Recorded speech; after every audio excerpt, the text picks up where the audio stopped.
Allahu Akbar, Allahu Akbar,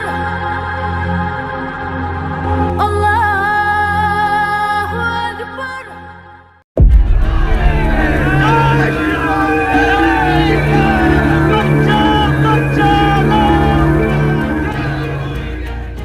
It should not have happened, but we did not succeed. प्रभु आ रहे हैं, प्रभु अपने भव्य मंदिर में विराजमान हो रहे हैं। हम अपने बच्चों को सिखा कर जाएंगे इस दुनिया से। हमारी मस्जिद जो 550 साल से वहां पर थी, जहां पर हमने हैया अल सलाह और हैया अल फलाह की सदाएं दी, तुमने मस्जिद को शहीद किया।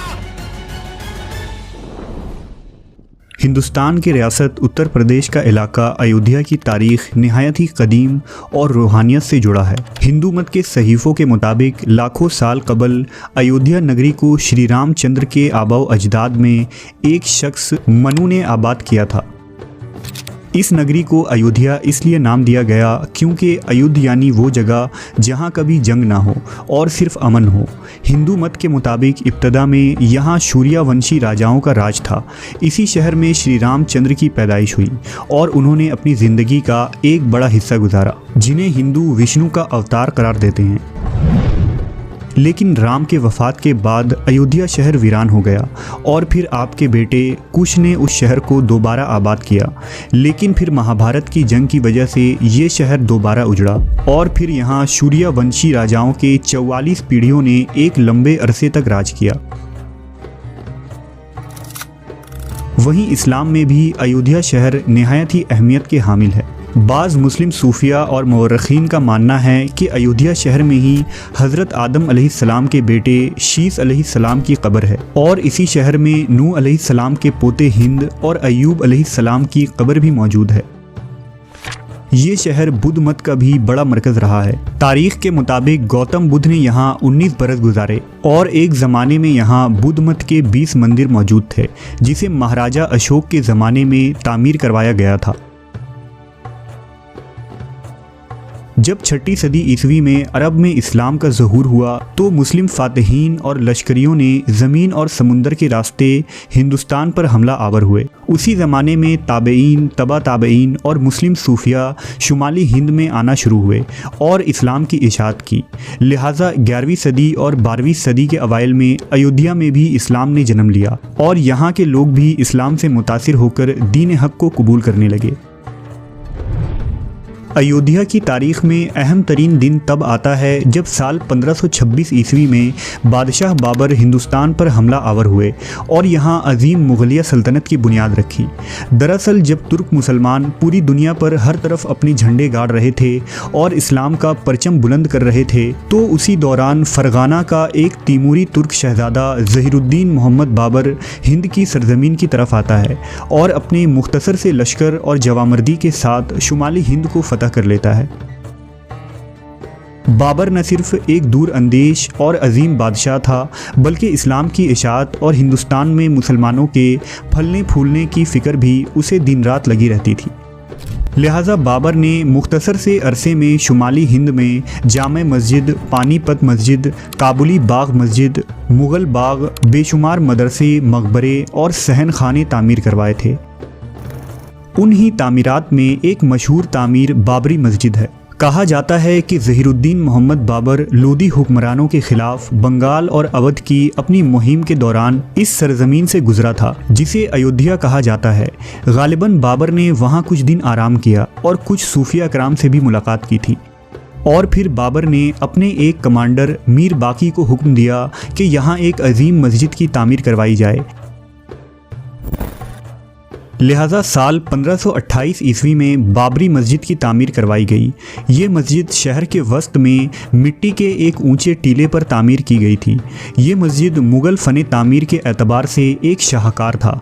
बाबरी मस्जिद के ऊपर 3 गुंबद तामीर किए गए थे, जिनमें दरमियानी गुंबद बड़ा और उसके साथ 2 छोटे छोटे गुंबद थे। गुंबद के अलावा मस्जिद को पत्थरों से तामीर किया गया था, जिसमें सहन भी शामिल था।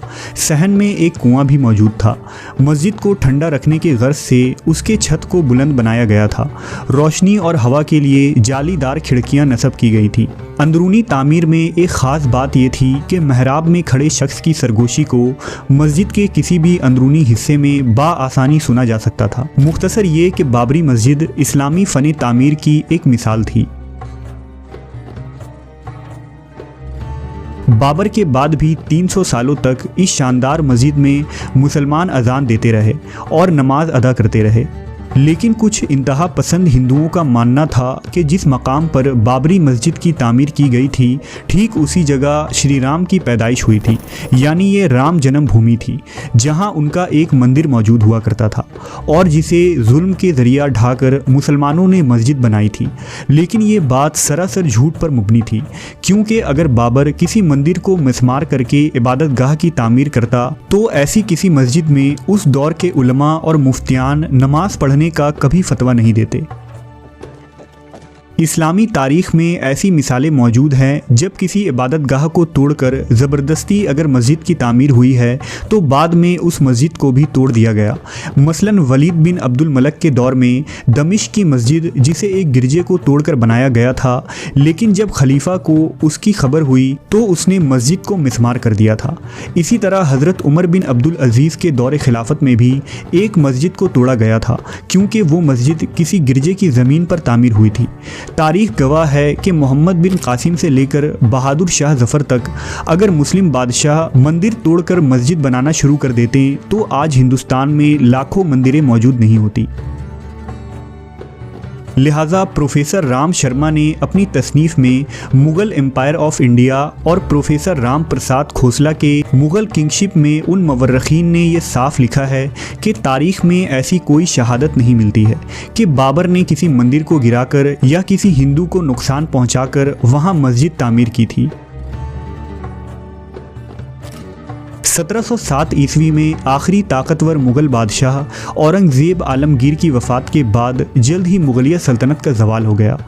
अवध और शुमाली हिंदुस्तान के नवाब भी कमज़ोर पड़ने लगे, जिस पर अब बरतानिया यानी अंग्रेज़ी हुकूमत का कब्ज़ा हो चुका था।